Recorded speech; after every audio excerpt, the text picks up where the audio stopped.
Hi everyone, welcome to our podcast again. This is Jazz Cube. I'm Jiangyan. Hey guys, Janak here, and today we have a wonderful guest with us, Albert. So let's directly dive into it. Albert, why don't you tell us something about yourself? Oh, absolutely. Hey, folks, my name is Albert. I'm currently a second year MBA student here at Emory, and I guess a fun fact is I'm originally from Douala, Cameroon. Oh, so can you tell us about your background? What did you do before MBA? Oh, sure. So before MBA, I was in corporate finance. I did 2 years at Wells Fargo with their commercial and corporate lending team up in Charlotte, North Carolina. And then before that, I was in engineering, so electrical engineering. I was a chip designer for Intel. Oh, Yeah, a lot of people don't know that, no, but I have to ask. yeah. And so that was my background, I guess. Yeah, because Intel was my dream company before. Yeah, I was working for an semiconductor for 6 years. I told you, right? Yeah. So, but now I'm not sure. Can you tell us more about Intel? Yeah, and also why did you leave Intel? Yeah, that's a great question. So I guess the best way to sum up Intel, it's a grandfather company. So very old blue chip stock. The core of the business has not changed. They still prioritize desktop as their like main core product, even though they have similar other lines of products that are more futuristic in nature, which is what I worked in as Silicon Photonics. And so they have a small group that operates like a startup inside of Intel that focuses on silicon photonics. It's called literally SPPD, and that's what I was in, Silicon Photonics Products Division. So that's about Intel. It's everybody knows they make chips that go into computers. Historic company. They've recently had some issues, but they are kind of renovating, right? With help from the U.S. CHIPS Act, and so They can still win the market back. win a market share back in terms of, their main competition is, TSMC and Samsung. AMD is coming up, of course, they bought stock. The problem is that size-wise, Intel has a big advantage. They have let a lot of, like, seasoned employees go, right? People that were there 20, 30 years. Yeah. That was normal at Intel. In the past 2 years, they've kind of downsized that staff. And so it's kind of a changing of the guard. The new generation is kind of slowly coming in. Pat Gelsinger, the CEO, they tried to bring him back, didn't work out exactly. So they're in a period where it's time for change. And yes, AMD can buy stock. The TSMC can keep kind of dominating within that market share. But Intel was never meant to only compete with TSMC. That was never the goal. Sure, it was a chip maker, but also it did everything in-house. It also designed the chips, right? So when you're doing everything, you're not really like going to, unless you decide to drastically downsize. Intel is almost like the JP Morgan of, right, of chips. And so there's no incentive to switch and just say, okay, we're only going to focus on competing with TSMC and beat them at actual, within the manufacturing and production process. That doesn't make sense. They have too many assets in terms of design IP and historic design IP. I know they missed the i3 and the i5. Like things were delayed in terms of transitioning from the transistor technology, right? But again, they are very much so alive. Sure, the stock price is not what it used to be, but it is a company that is going to be here for a while. And the influence from AMD and is going to help them kind of wake up and not be so comfortable. But long story short, I think Intel's here to stay. Troubled waters, just like every other company, right? We can talk more later. Well, that was very interesting insight, but I guess your overall trajectory sounds also very interesting. An engineer to Intel to commercial lending and all the way to, MBA. So what led to all these transitions? So I was an engineer from undergrad. First, when I started in school, first day I was computer engineering. Oh, wow. First day. My minor was in computer science. And so I learned how to, I was University of Texas at San Antonio.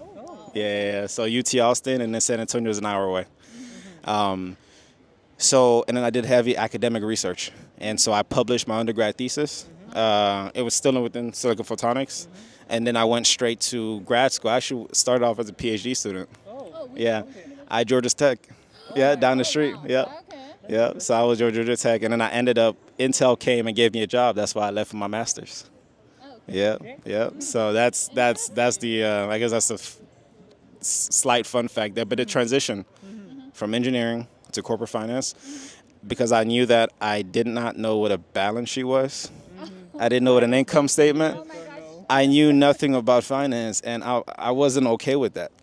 You know, I could pretend to know it, but I don't like pretending.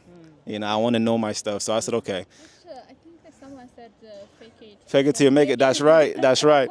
But it's just not within me, you know, because I'm just a confident person by nature, and my confidence is because I know what I'm talking about. Yeah. And so, you know, I decided that in engineering, I did not have the opportunity to learn about finance because it wasn't important to the job. And so I said, okay, if you're not going to let me learn it here, I need to go to a big bank where that's the core of the business. You cannot work for a bank without knowing finance, like at a very basic level. So I said, okay, let me go learn it. And so that was the reason I looked for a bank as opposed to just staying within engineering. Yeah. So because you have been working for like the engineering, like technology company, and also investment banking, and now you are doing your MBA. So what is a major difference? Work for like different corporates, like the Intel and in terms of culture or like this. Yeah. Definitely on culture, engineering is way better than business, because it's two worlds, right? There's the engineering world and then there's the business world. Engineering world, there's not a lot of bullshit. You know, there's less now. Yeah, what you know matters more, I would say. But engineers, they're very tunnel visioned, and they don't care about what happens to the product when it leaves the lab. And they try, you know, you have systems engineers that are a little more big picture than the devices guys. And, you know, you have kind of variation of like industrial engineering is the closest to business, but still within engineering, right? But there's no real emphasis on actual like the client facing side. And so what happens is you end up making a lot of things that you think are cool, but other people don't care. You know, and so at the end of the day, business is a business. I don't care what you're doing, what you're selling, it is a business. And if you cannot sell this, it doesn't matter, right? And so the engineers just don't understand that. And so I recognized very quickly, I was like, why are we designing this circuit? Who decided that this is a circuit that needs to be shipped at the end of this quarter? It's the business guys. And so I said, okay, let me go over there and see why they decided that, right? Yeah, and again, I don't like not knowing things. If I'm involved, I need to understand what we're doing and why we're doing it. And as an engineer, you only understand what you're doing. You don't know why. So like since we have been talking about business, I also remember you created multiple businesses of your own. So why don't you tell us something about them? Absolutely. So my first startup was called Corridor. It's a play on the name. So the word corridor in English, it means connecting two things. It's like a hallway. And so I have a passion for mixed martial arts. And so from what I know of the industry, there was a white space in terms of just, you know, the booking management process to bring guest fighters to teach seminars. So I decided, okay, if I can have a one-stop shop to handle that booking process for the fighters that don't already have agents, right, it would be very helpful. And I did that because selfishly, I love fighters, and I want them to also have a revenue stream after they finish fighting. So the market is there. You have on one side you have the gym owners, and then on the other side you have the fighters. And we at Corridor, we connect them. We're a place where they could find each other, and basically the fighters can monetize off of their skills, and then the coaches can, you know, instead of spending 6 months to book somebody, they can do it in like 5 minutes. So are you still into this business? Have you sold it off, or how is the journey going on? No, we're just getting started. We're barely a year old. We got some seed funding last year, and so that helped kind of prove that their market exists, and that, you know, this is something that is new and it's unique, and it's, you know, it's not just another AI company, right? We barely make use of AI, and that's because the industry itself is not very trendy, right? These are people that, like me, I gravitate towards them because they're authentic. You cannot bullshit, right? You either know your stuff or you don't, and they don't have a capacity for a lot of, you know, basically fake stuff, right? Unfortunately, a lot of AI companies, they're not really substantial. There's no real core IP there. You either copy and paste it an LLM, or you're like a rapper. You're not really an individual company. But business is business, valuations, we all know this. Um, Exactly. So, when you see stuff like, Sam Beckman-Fried, when you see stuff like Theranos, when you see stuff like, who's the lady yesterday on Monday? She just got sentenced 7 years in jail for 120 million. Yeah. So when you see that, you go, okay, that's, there's not an emphasis on real businesses that are actually intended to help people. Everybody, feels the need to, basically embellish, right? And that might be because the pressure from, funding sources. Maybe because a VC backable business is not always the best for the business, But that, they know what they're looking for. They need returns. That's fair. I work differently, If I have a company, I want it's because to fill a need and I care about it. And so that's the reason for the business. So we're barely a year old. We are attempting to get our first big kind of seminar is placed for next March with yeah. And so that we're still ironing on the final details on that, but it'll be hosted at. I actually have the T-shirt. Look at this. It's almost like I knew I was coming here. SBG Atlanta. And so they're a mixed martial arts gym, located about 5 minutes from campus. Yeah. So that's the current standing. And then my other startup, Cleanlist, that's more AI friendly. That's more like VC friendly. It's a grocery shopping companion. We're trying to be the Michelin star for grocery stores. Yeah, and so I can expand on that later, but I've been talking for too long. No worries, no worries. We like your story. And also, like you said, you wanted to come to business school to explore the business side. So does the business school MBA program meet your expectation? That's a great question. To be honest, that's a great question. Meet expectations? I don't know if it met but then again, so I would say in some ways it did, in terms of confirming my opinions about the recruiting process for certain industries. Absolutely. I got in there. I got behind the door. I know now. I know. I thought one thing coming here. Now I know it because I've experienced it. In terms of what it did not do, just the ability of our career center to actually provide opportunities, I think, fell short. And I don't know if that's because of the market, but I feel like Emory could do more to assert itself. Given that rankings, right? We're a top 20 program. I don't think we get the respect we deserve. And so I think our career center just has a little more room for improvement. But overall, I would say, honestly, having gone through engineering, business school, it's a fun experience, yeah. So no major complaints, but it would have been nice to feel like we had a little more career options and we weren't just having to do a lot of the stuff on our own.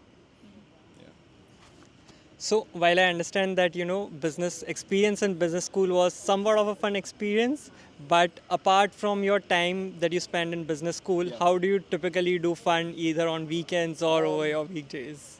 Yeah, so my life is split up in, I would say, 4 things. I'm either working out in the gym, or working on my thing, or working on one of my 2 startups. Or if I'm not doing either of the things, I'm either, listening to podcasts while doing homework. Oh, wow. Okay, that is a very interesting. Or if I'm not doing any of those 3, I'm hanging out with my wife.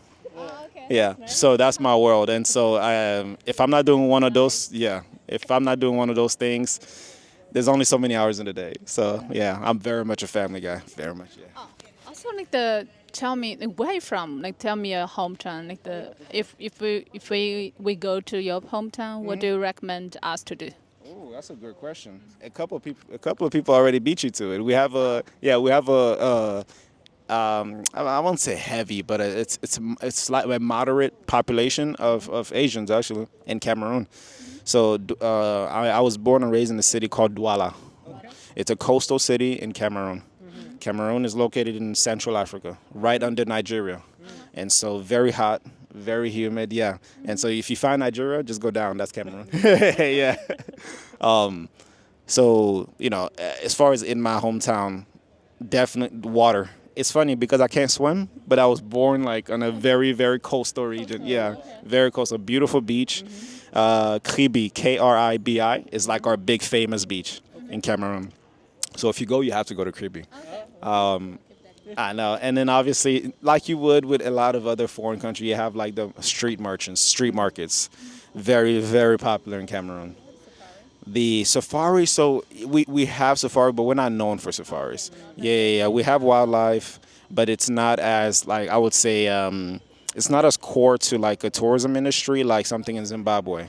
Right, so those guys, those southeastern Africans, or Tanzania, so those guys are more so very, very well structured safaris. Cameroon, we have wildlife, but it's not. I wouldn't recommend a safari in Cameroon. No, yeah. If you go, definitely go see Kribi. Go see our capital, Yaoundé, which is a couple hours from Cameroon. And also, your whole day will be filled with just the street markets. Yeah, very, very active, and it's almost like it spans the entire city. From the time you get off the airport all the way up into your check-in, you will be like, your whole day can be filled just basically shopping along the streets, and it's very, very affordable for now. So how long have you been to USA? Oh, I've been here for a while. I got here in 2004. Yeah. So I've been here for a while, and so I used to go back and forth quite often.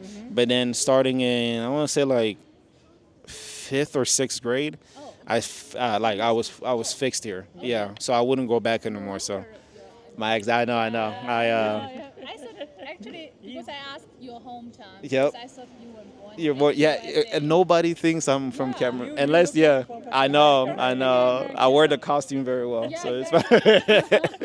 But no, I had to learn English and with the American accent. And these days, I think it's easier for foreigners to come because you can have an accent and you never really had to get rid of it. Back then, you had to get the American accent. Oh yeah. So I did it in school. So I came to school and then I didn't know English. I learned English in 1 year. Yeah, in school, and it was like a class. Like you go to accounting, you go to finance. I went to like ESL, English for speakers of other languages, and we learned it. We had homework. We practiced the accent. We spoke. I went from not knowing any English to speaking with this accent. So it's yeah. I mean, because I have friends that have been here for a while and they still have an accent. Well, honestly, it's these days though, having a foreign accent is almost like a benefit because like it's cool now to have an accent. But when I was coming, it was not cool to have a foreign accent. So that's why I speak English. So you've been in America for so long. You've seen your country for so many years. So how do you find America different from your own home country? It's a big question. Well, it's yeah. So the biggest difference, and I would say this might not be just for Cameroon, the difference between America and everywhere else, the rule of law. Yeah.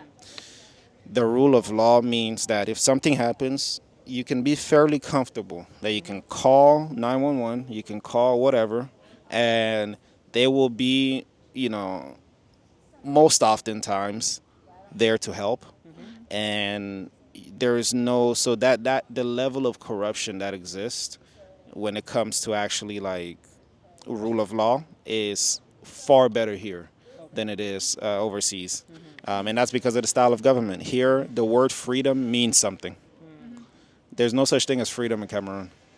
There's no such thing as, your unalienable rights, the Bill of Rights. We don't have a Bill of Rights, the Constitution, like just the order of operations in terms of allowing your citizens to live independently and freely without the direct intervention of the government. Obviously, the U.S. has its problems. We all know that. But there's a reason I'm sitting here, there's a reason you're here, there's a reason you're here. Yeah. Every time I hear a complaint about the United States, I'm like, I understand. But everybody that goes visit, they buy a round trip. It's never a one-way. They always buy a round trip. So that means there's something special here, right? And I think it's freedom. I think it is. Because in Cameroon, if I have a startup, and let's just say I need a factory, right? And I have inventory. And I'm starting to get a little successful, the next morning I can come in and my factory is empty. Oh, wow. The government came and took it. And then who are you gonna ask? You can't call 911, and so that's what I mean by rule of law. Here, you have a level of respect and independence that you're not entitled to in other countries, because the president decides, and whoever is close to the president, they decide they can come to your house and do whatever they want, and that is very, it's very disruptive. Very different, yeah. So when I came here, and the concept of freedom is like, this is amazing, because back then there is no freedom. You are from birth, you are taught this is the way this country is run. It's not up to you. So that's why I think when I come here, like, it's so easy for me to be disciplined here, because I'm like, okay, thank God I get to decide. So if I could decide, I'm going to work very hard. Wrap this up. So do you have some hidden talents? Well, hidden from. honestly, I could juggle, to be honest. Yeah. So I wish I had my favorite thing is tangerines. Tangerines? Because they're super convenient. So if you give me 3 tangerines, I could juggle them, to be honest. Yeah, do you happen to have 3 tangerines? You don't have 3 tangerines? Phones. Your phone is expensive, bro. All right. Let's see. What other talent do I have? I don't. Everything is like workout related. Definitely. You know what? Hell, how about I'll bring the tangerines next time? You just tell me the date and time. If you want me to juggle, I'll juggle for you. Okay. Thanks everyone for watching our podcast, and see you next time. And thanks Albert for giving us your time. Really enjoyed having this conversation with you. And we look forward to having your juggle session. All right. See you guys.